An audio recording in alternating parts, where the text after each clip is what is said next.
I'm going to go ahead and call this meeting to order. Excuse me, this is the work session of the Silver Consolidated Schools Board of Education. It is September 19th, 2017, and the time I have is 5:33 p.m. Welcome, everybody, and we're going to start with a roll call. Mr. McMillan? Here. Mrs. Vasquez? Here. Mrs. Montenegro? Here. Mr. Khan? Here. Mr. West? Here. Thank you.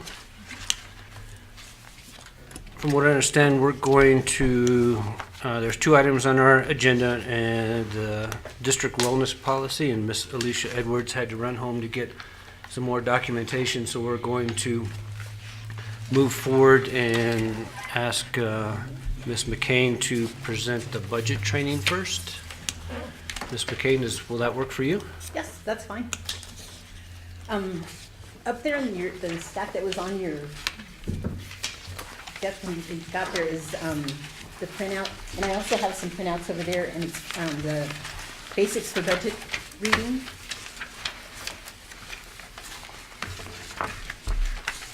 And I tried to keep it kind of condensed so that it's easy to follow, hopefully.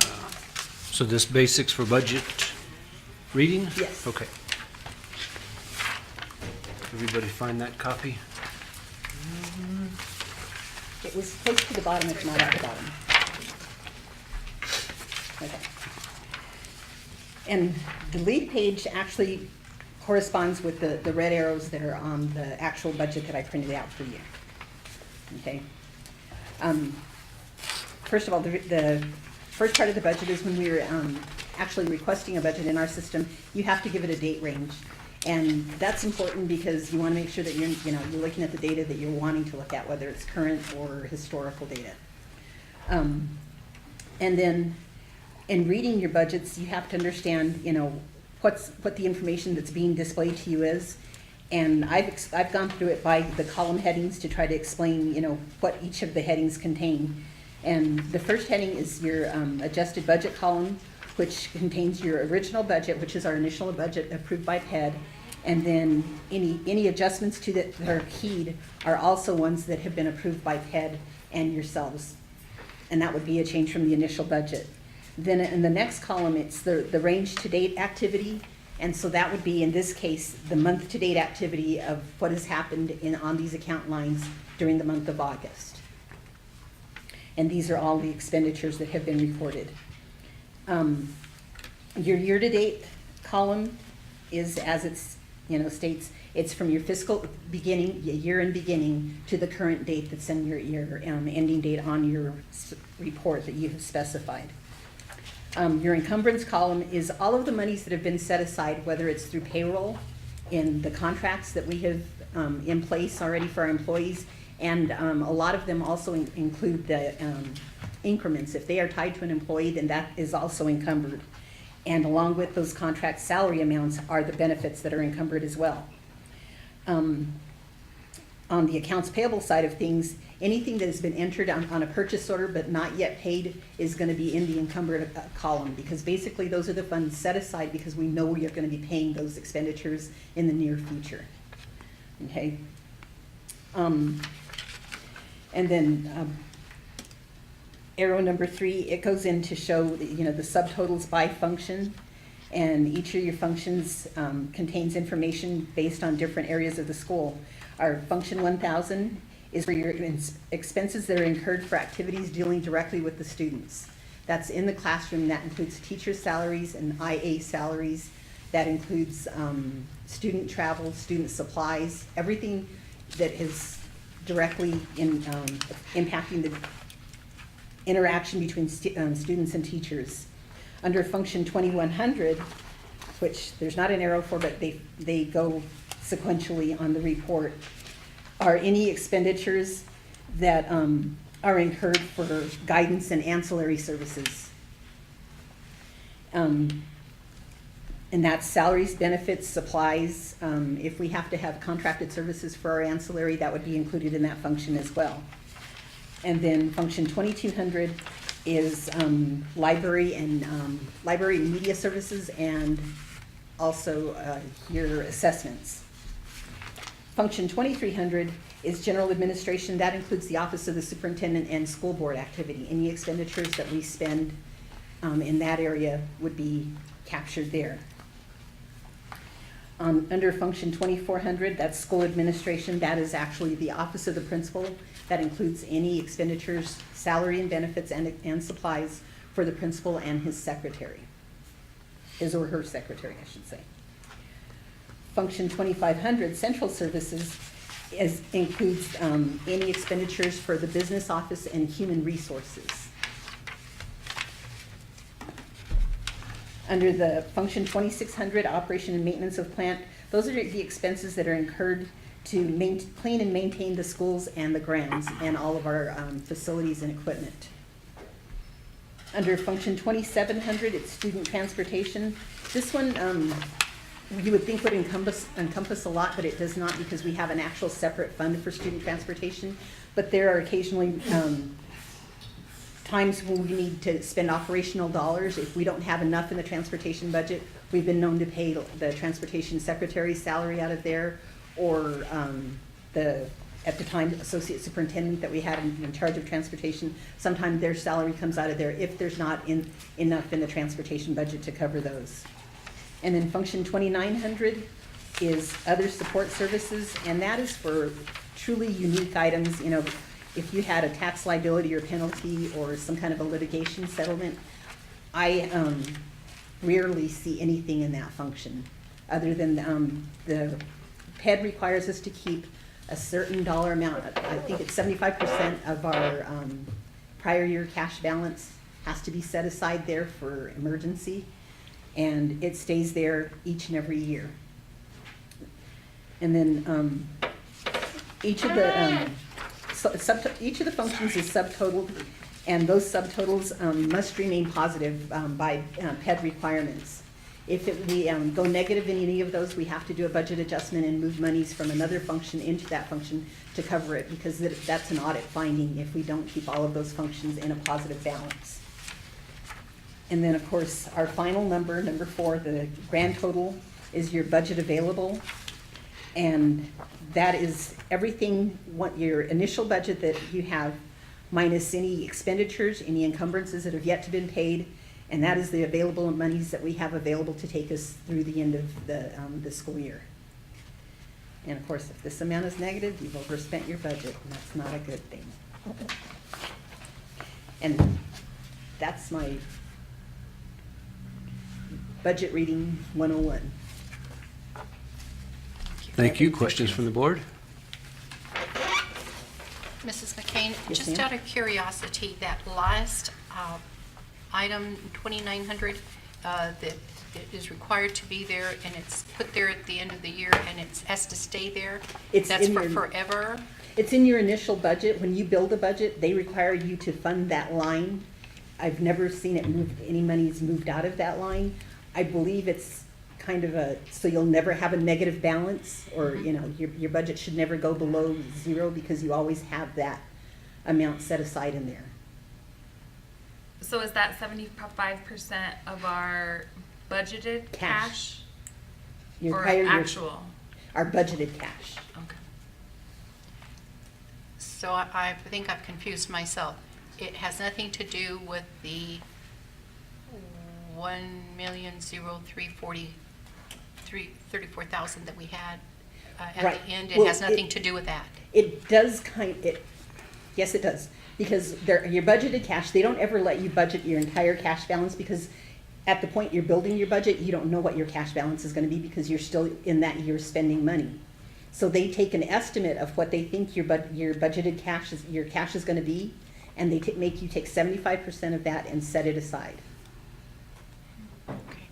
And so I'm sorry to be so No, keep not going. understanding, but in my mind, at the end of June, there was like 1 million plus, and then like 70,000, but then the state required that you put like 34,000 of it aside, and you could not carry over that 30-some thousand, correct? You could carry over, the cash carryover You was couldn't different? budget that. You can't budget. You can carry over your entire cash once it's been audited.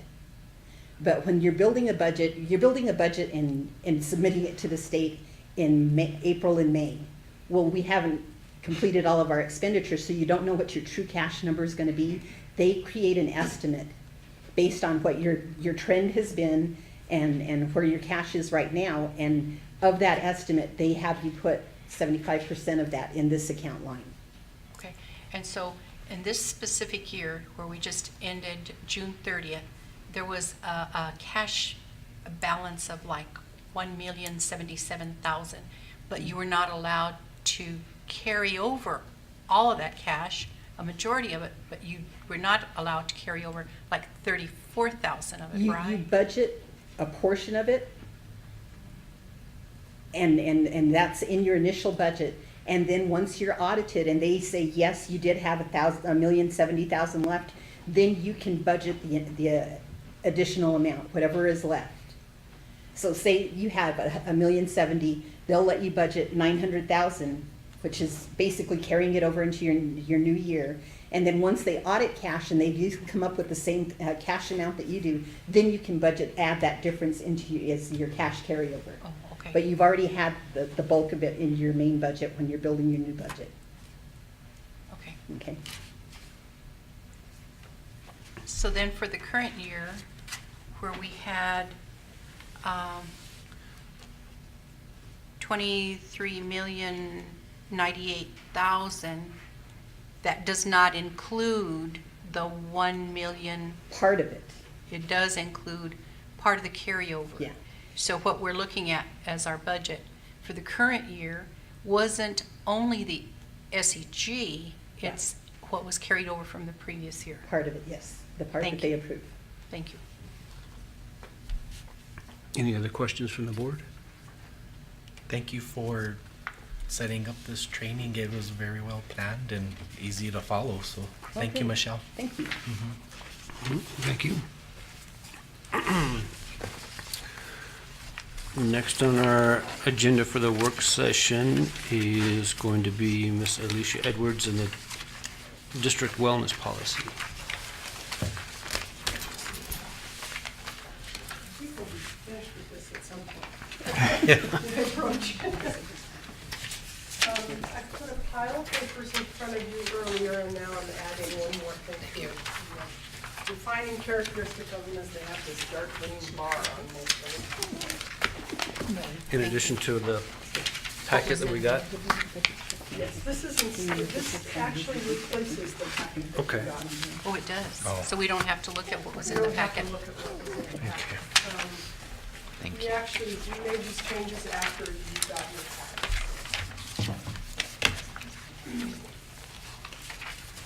So good evening, everyone. Good evening.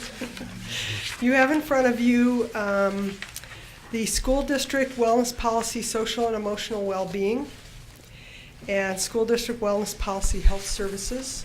Those are the two policies from the district wellness policy that we have tabled since June.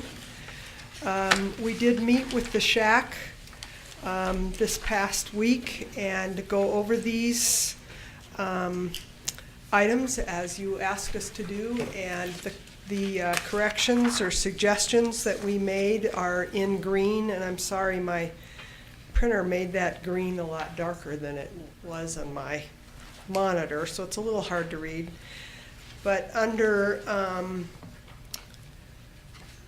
health services, you should have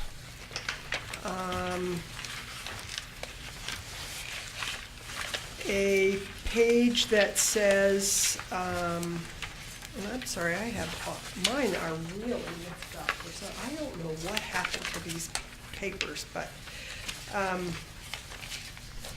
Linda, could I borrow your, That's a long day. So we made on, so we're looking at the social and emotional well-being On page 2, about a third of the way down, it says section 32A-4-3- NMSA 1978. So on the copy that you got in your packet, that language has a formatting issue. And it is actually, rather than being its own section as it looked like it was, what you should see now, and it's in green on your document, it's been reformatted so that it fits under child abuse and neglect.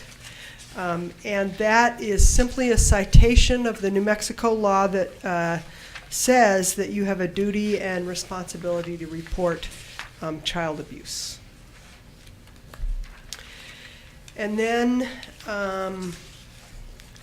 under the health services policy, we made 2 changes that are the language changes that we talked about initially about where the PED guidance directed the district to do something, and we changed it to may provide. So that the district is not obligated to provide, but is obviously thinking about the importance of that. So those are the 2 changes on those 2 policies, and the SHAC recommends that you go ahead and approve them with those changes. Then the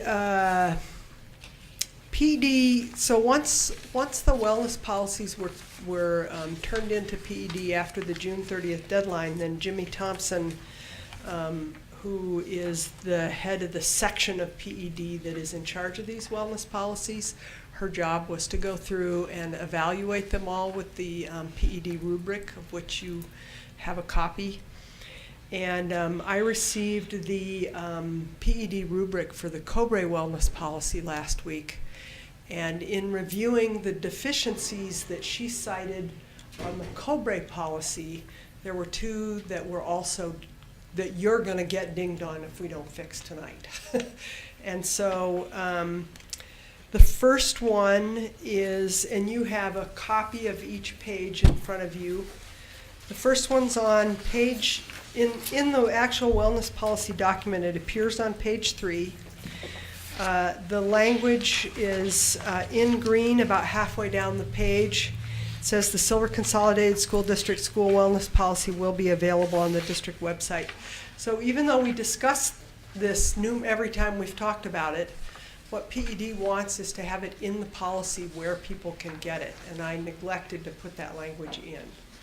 So I'm asking you to take action on this tonight. When you take action on the social and emotional well-being and the health services policy, so what you need to do, I think, is do an agenda change when you approve the agenda, and just say that you're going to approve the additional language on page 3 of the wellness policy to include how the public will be able to obtain the policy.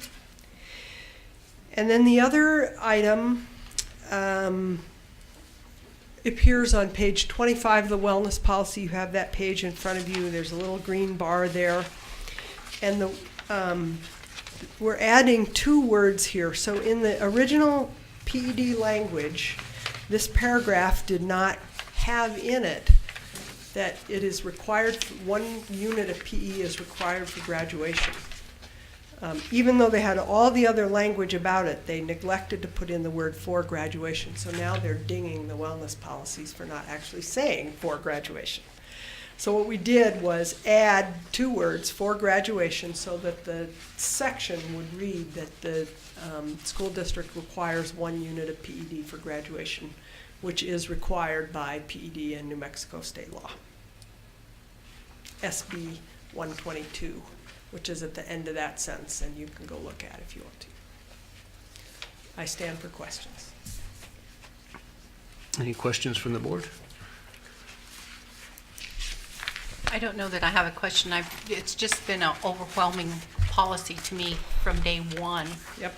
And I'm going to expect that you, because you're the author and you've typed every page yourself, that you're going to I be. copied and pasted a lot of pages. You know, it's just been overwhelming for me, so Yes. I'm going to trust that everything is where it's supposed to be, because it's just an overwhelming and large policy. Well, I appreciate that trust. I can assure you that I have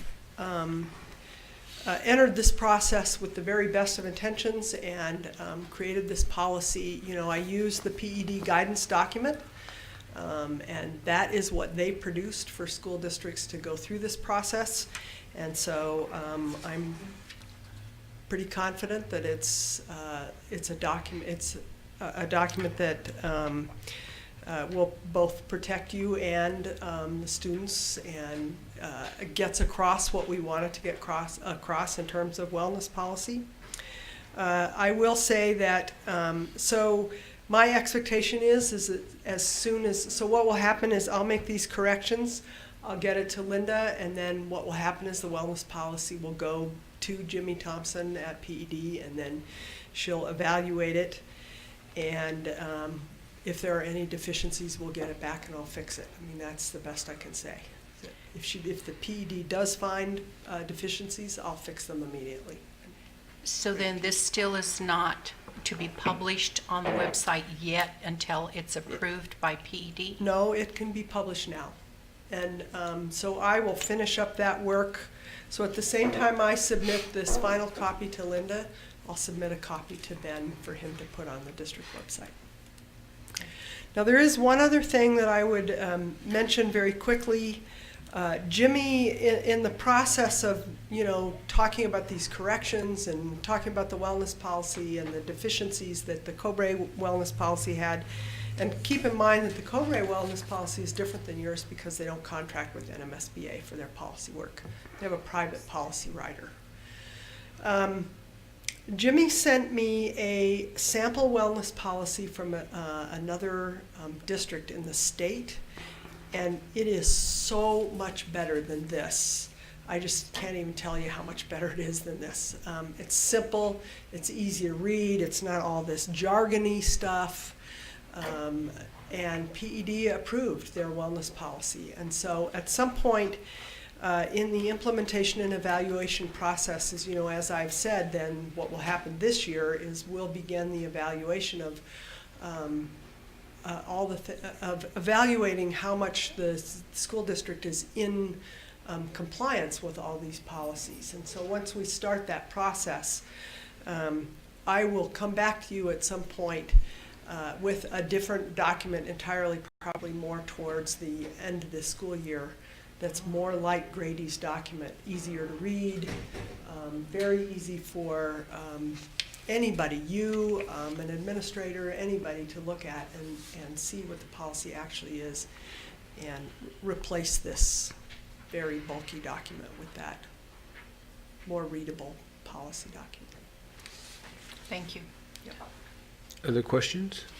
Well, I just want to clarify, the one that you're referring to, is it more simple and easy to read and easy to go by because they don't subscribe to the NMSBA policy, or? You know, the whole truth and nothing but the truth is they had a more brilliant policy writer than me. No, I don't believe it. It was not created by NMSBA. Okay. It was created by somebody in their district that had just simply had a different mindset about how to do this. I used the PED guidance document, which is this very onerous, jargony, hard to read, hard to figure out document as my guidance. Obviously, the folks in Grady threw it out and said, we're going to do our own. So And it was approved. it was. So we can replace this with that? We can. Okay. And I've asked Jimmy if we can do that. She said yes. So Okay. we will do that at some point. Okay. Other questions from the board? Questions from Mr. Brown or administration? No, sir. I've got a couple questions, Ms. Edwards, and thanks for pointing out on the wellness policy health services, because I was looking at the copy that we had in our packet. And so I think it's key because I was looking through the A, B, C, D, and E, Yes. and I was like, I was kind of hung up on D, but you just using that term may gives us that flexibility, I think, or that flexibility. It's on It's our not a have radar, to. but, Yeah, yeah. it's not a have to, okay. Right. And I did try to do that throughout the document. So, and And then on the social and emotional well-being, talk a little bit about, so basically there was, the SHAC recommends training for all school personnel in recognizing the signs of drug or alcohol impairment. That was one recommendation, and then the other was just basically putting in it's a PED requirement that duty to report child abuse and neglect, correct? correct. And so that was the second ad. Yep.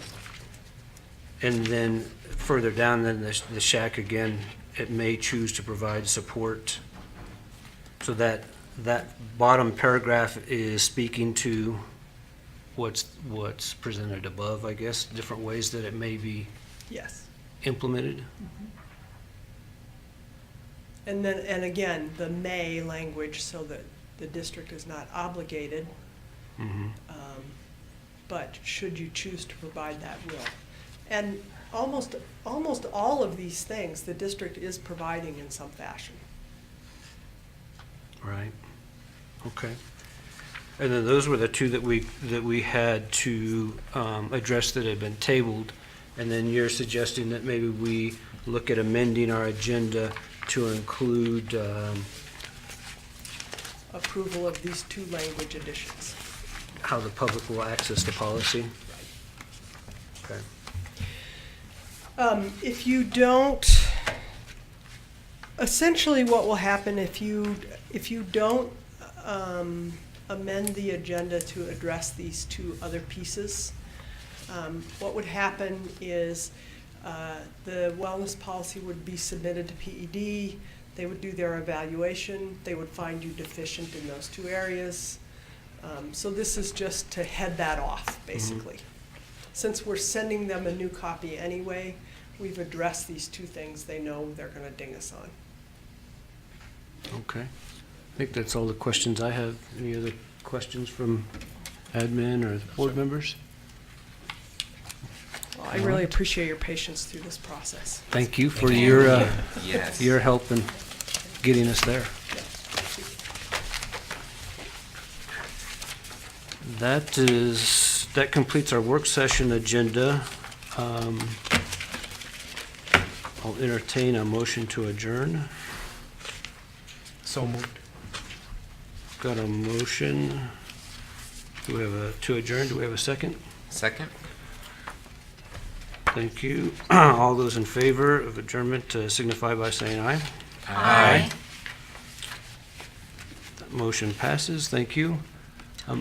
It is on my clock 6:01.